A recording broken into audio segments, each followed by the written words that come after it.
What is going on, guys? Welcome back to the channel. Today we're going to be installing a Fitcam X here dashcam into my Mazda CX-50. And if you are like me and you got the poor man CX-50, meaning you got the base model or the preferred one without the sunroof, without the auto dimming mirrors, this is going to be the video for you because we're going to be hardwiring this camera here into the car. If you have any of those other two options I just mentioned, this is pretty much a 15-minute job where you can just plug and play. Camera itself comes with a harness that you can use in there, but today we're going to have to hardwire this into the car here. Now, you got one option and almost basically one option to this, which is go all the way from the inside of the cabin down to the engine compartment and tap into the fuses there. But if you watch my DRL video for the front lights, the fuse that we would generally use for that, it's already been tapped. So today I'm going to try to get this working with staying inside of the cabin without us having to go outside through the firewall. And I think it's going to be real helpful for you guys, so that way you can keep everything inside of there. So let's go ahead and jump into what's in the package here with the Fitcam X. Big shout out to them for providing this to us. And then we're going to see how we're going to install this here on the CX-50. All right, guys, so we have the Fitcam X here on the table. Again, big shout out to them for providing this for us. They've been a partner here on the channel for quite some time, and we have installed this in a few vehicles, as you might have seen. So once you open it, again, you're gonna have two compartments, right? We're gonna have the dash cam on one side, the accessories on the other one. This time, for some reason, SD card is right here on the top. Usually it's already put on the camera, but let me go ahead and open the accessory first. There should be a trim removal tool and an SD card reader and a harness. Now, the harness here, as I mentioned before, we don't have the higher trim models with the auto dimming mirror with the sunroof. This is what you would use and make this installation super easy on your CX-50 if you have one of those things. We don't have that. We're not going to be able to utilize this harness, but I'm going to put that there to the side. And again, trim removal tool like always, SD card reader, just in case you don't have one in your computer. Now we're going to open up here, and this one is going to be a little bigger. Kind of messed up the box here a little bit, but the trim pieces are a lot bigger, which is kind of why it's all tied in there. And you can kind of see we have also a new set of cables here. These are all our fuse tabs and everything that are going to allow us to connect this camera more directly into power. There's a kind of image here to try to tell you where to connect it. Not sure this applies directly to our vehicle, but we'll give it a look. But yeah, these are the wiring that we're going to try to use to get this powered on. So now if I take out the cameras here, kind of see we have two pieces. One of them is going to have the camera itself, right? Cable for the power and everything. And then this is just the other piece for the vehicle. So we're going to have to go ahead and go in the car and see if we can then remove this piece. So then we can try to figure out how we're going to run this into the power, get power for it and everything. Again, if you have the higher trim models, this is all you need to connect your camera. So just find the rear view mirror or the sunroof connection for this, and then you should be able to just unhook it, plug this in, and plug your camera into there. All right, guys, and here inside of my CX-50, you can kind of see there, this is the whole piece that we're going to go ahead and replace. As you can see, I don't have a sunroof. We have our basic mirror, which desperately needs to be cleaned right now. There's no power in this. Obviously, there's no sunroof to grab power from. So if you have those options, there should be a plug in here that you can tap that harness that came with the kit, and you'll be pretty much up and running in a few minutes. This one's going to take a little longer, so we're going to go ahead and try to take this out. We're going to use our prying tool here. You can kind of see the separation here. Take this apart. All right, so with the plastic removes here on this area, we have it right here. This is the factory one. You can tell they've done some markings, I guess, when they were installing this. We have our camera ones here. We are going to separate those as well because we're going to attach one side and then the other one to try to hook it up together. And then we have also our hardwire cable here. We're going to plug it in and try to leave it in that area together, right, so it's not sticking out.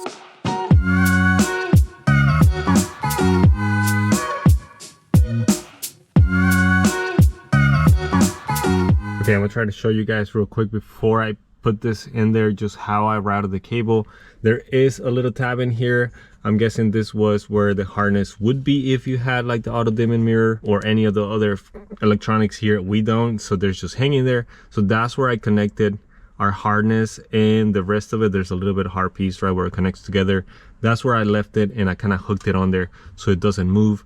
Then I went and got the cable around the mirror kind of in a loop, and there's like another little plastic tab right here where you can kind of like stick it in there. So that way when we start putting this up, right, as we start putting it up, we're gonna make sure we adjust it and move it there so that the cable stays kind of in this area, just because like I said, you want to stay away from this metal one. I heard it gets hot. We don't want to run the risk of melting anything. And then the wire, you just run it through here into the top, into this area. We're going to start pushing it there into the headliner, so that way we can kind of keep all of the wires out of the way. So now I'm just going to finalize putting the plastic covers here, click them into each other.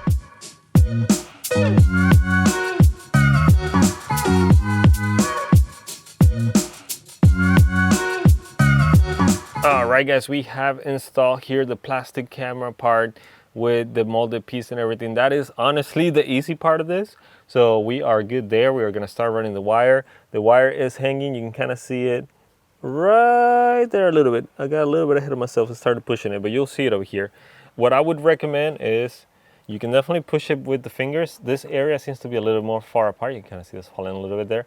So start from this side, like expand it and start from this side, and then start pushing it. And you can literally do all this with your fingers.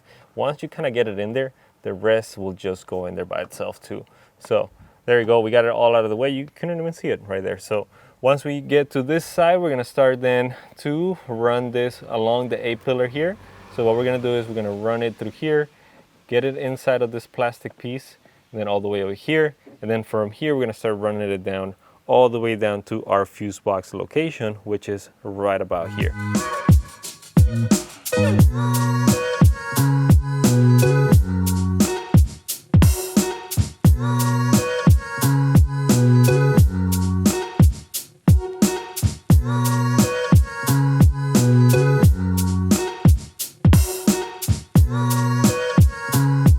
Alright guys, cable is running literally right along the edge here. As you saw maybe just a second ago, we pulled this with the prying tool, the plastic one. You might still bend a little bit of the edge here, but you can just kind of bend it back. Try not to pull it too much. But yeah, we pushed the cable in here all the way to this edge. We are then running the cable basically right behind this and in between this and the edge of the door. There's enough of a gap pretty much for all of it to kind of just sit there, and then it doesn't lift this or anything. There are some points in the A-pillar right where this plastic piece kind of connects to the edge. For those, it's just gonna go right under it. And it's mainly noticeable about right here. There's just a little bit, you can tell here, a little bit separation there, but it just fits fine. It's not gonna affect the door or anything like that. So continuing running the cable all the way down, all the way down. Here, let me get a little better angle here. And then you can kind of see the cables coming out right there. Now, this piece is where the fuse box is. You can see here, if I can get my camera in here. So, all right, that is a lot better now with some lights. So yeah, you just pull the cover. You can kind of see there's a few fuses there, and then there's like another little plastic cover here. There's a small tab right above my finger here. You kind of just push it down and then pull on this little lift. So push it down and pull it, and you should be able to remove this, and you will see a lot more fuses in here. Okay, so there you go. There are all of other fuses. Again, all of these fuses are live all the time, so none of them are gonna allow us to have that on and off with the key, right? So we're gonna have to find that somewhere else. But if you are, again, like me, base model, we don't have rear heater seats or anything like that. That's what this missing fuse is for. It's right in between the 25 and the 15 here. That is where we're gonna put our constant power on.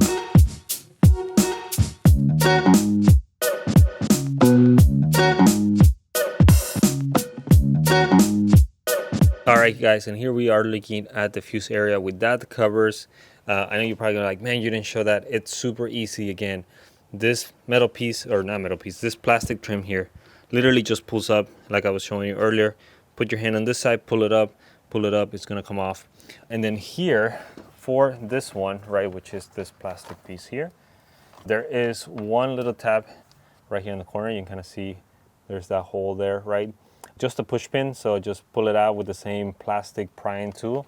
Once you get that out, you will have to, and get this other piece, you will have to kind of pull this rubber out, because the edge of it here, I don't know if you're gonna be able to see it here. You see this tab and this one? This one is held in place with the rubber as well. And you can kind of see we have a green tab in here. So once you get the rubber out, get the other little pin on the edge, you kind of just go this way and pull it out, and it just comes out. So super easy. Put that to the side for now. So now with the covers out of the way, we are gonna go into wiring. We have our wire here. It's longer than it needs to be, so we're gonna roll this up and try to get it out of the way so we can kind of put it in there.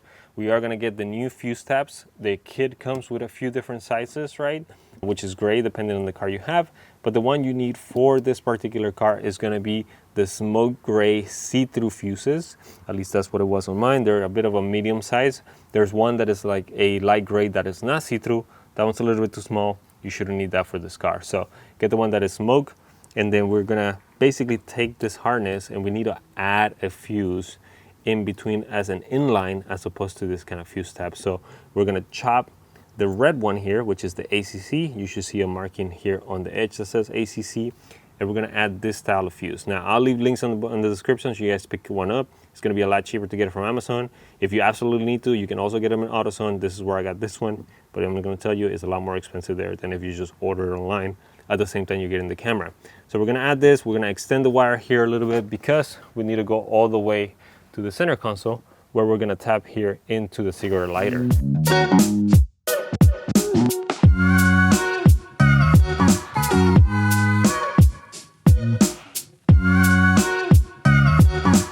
Alright everyone, with our cable and our inline fuse added here, a little bit of extra wire as well so we can reach where we're gonna tap into the ACC wire.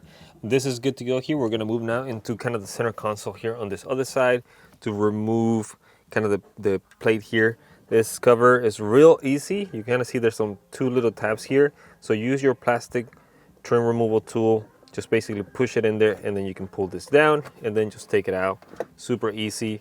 And then for the cigarette lighter here, you can basically kind of fit, let me see if I can get some light in here. It's just pushed in there. You see there's gonna be a tab on this side, right? And then one on this other side.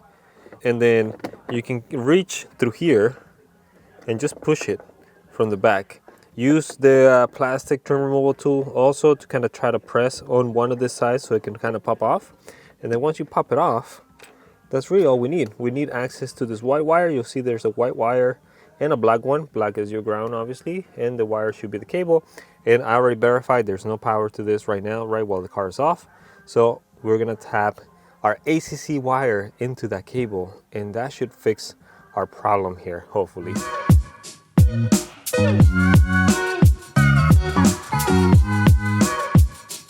All right, guys, so if you see this little cable here, we're gonna attach our red cable to it, and that is just running basically through the edge of here, right into the top here. Let me focus, kind of see where it's coming out. I was able to just guide this with my hands, guys. Just put the cable through here, put my hand through the back here, and then just grab it. There's not a lot of things that get in the way there, so you should be able to do it. So yeah, let's go ahead and pull the cable in there. We're gonna then go ahead and zip tie it here on the bottom, so make sure there's not excess cable just dangling. And then we're gonna do a small T-tap into the white wire here inside, right, so that we can push it and it's gonna look factory and everything.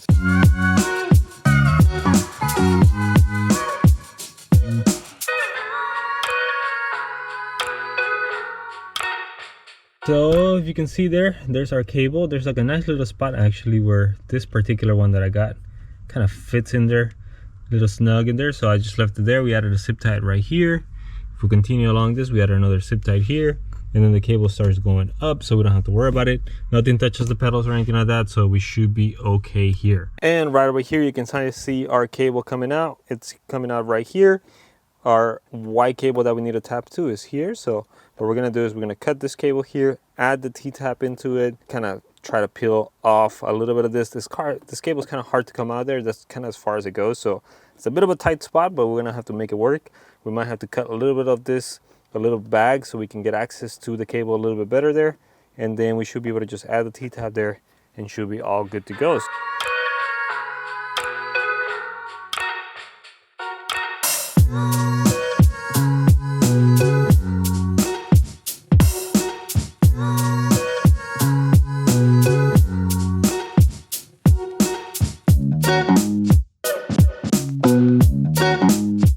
Alright guys, you can see there our T-tap is now in place into the white wire. I kind of pushed in a little bit. Wire is running nice and neat underneath here, zip tied to where I showed you guys a little bit earlier. And then we have over here also our constant power into the spot I told you as well. Now, after doing a little bit of checking, asking my dad as well, who's dealt with electronics a little bit longer than I have, we don't need to add another fuse. The 2 amp fuse that comes in the kit should be enough to protect the camera. Since we're not replacing a fuse on that spot, we don't really have to add it to here.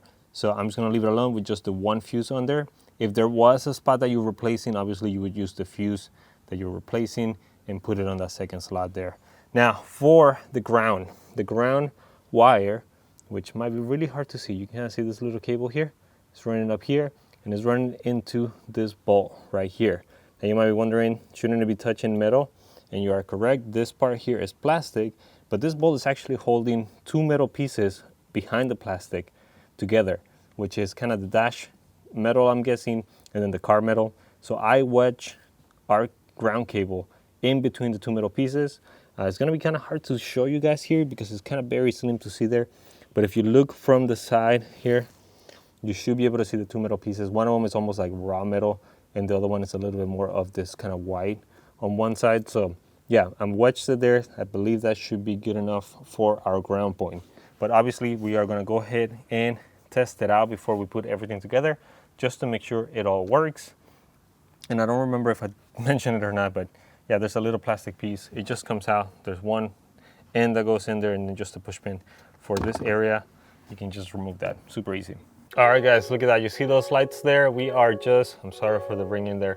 We are just on the accessory mode. You can kind of see the lights are coming on. I'm gonna press the button one more time, which would try to attempt to turn it on. You kind of see that, right? And if we press it one more time to turn the car off, lights go off. So we should be working good here.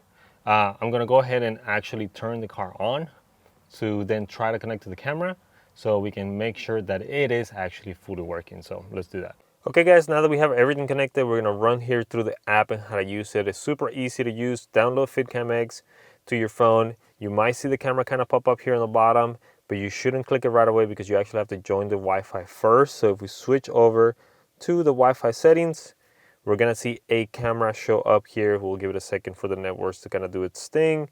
So you're gonna see something like car cam and everything. You're gonna go ahead and click it. Now, it might not ask me to put the password in just because I have connected to this before, but if it asks you, it's just gonna be super easy. It's 1, 2, 3, 4, 5, 6, 7, 8. You click connect. Once you're connected, you can go back over to the Fitcam X app, and then you can finally hit the connect camera here on the bottom, and you're gonna see the camera connect to it. We're gonna see right here on the top pop up. We are looking right now at my garage. But again, super easy to use, right? You only have 2 buttons really, stop recording or start recording depending on where you are. Take a screenshot here. You have 2 tabs here on the bottom. One is the camera file, so anything inside of the memory card is gonna be there. You'll see it'll start loading, and then you'll see snapshots, logged, or anything like that, anything parking. It's everything gonna be in here, so you see a bunch of files there. And then on the right-hand side, you have the camera settings. This is where you go and modify anything with the camera itself. There are a few options such as turn on sound recording, you know, what kind of video resolution you want, loop recording. I recommend you set that one to 3 minutes instead of 1 minute just to have a little bit longer videos. But like I said, not a lot of options here. The only thing I do want to call out is because we have hardwired this into the car, you do have the option now to turn on the parking monitoring collision detection, which means if the camera detects any sort of hit or anything like that, then it'll start recording and save kind of that little video of it. But yeah, you can see what the firmware, Wi-Fi name, password, anything like that, reset. So like I said, super easy to use, and you can download the videos to your phone and everything in case of an accident. So just have that ready with you anytime you need it. And just to show you guys, everything is put back together exactly how it came out. Should go back in place, no other issues, no cables dangling down here. Our fuse box is nice in place. Our trim is also nice in place. The only thing you're not gonna be able to put back is gonna be this little piece here, right, that we took off from the fuse just because we have the new out of fuse. Obviously it doesn't fit with this, so just put that somewhere else where you don't forget it, glove box or something, in case you ever decide you want to take this out and put that back in there. But we are pretty much all good here inside of the car, and look at that, we have our brand new dash cam in there in place. If you had the model with the rear camera, then you would have to run the wires all the way to the back one. Unfortunately, we are only doing the front one for us. So there you have it, guys. That's how you would hardwire the Fitcam X here into a Mazda CX-50 without a sunroof, without an auto-dimming mirror. If you need to do a hardwire kit, I recommend this method. It should work for pretty much any dash cam out there not necessarily just the Fitcam X. As long as you have the 3 wires right, your constant, accessory, and ground. And even you can modify this method for a 2-wire system as well. You would just ignore one of the ones we just did.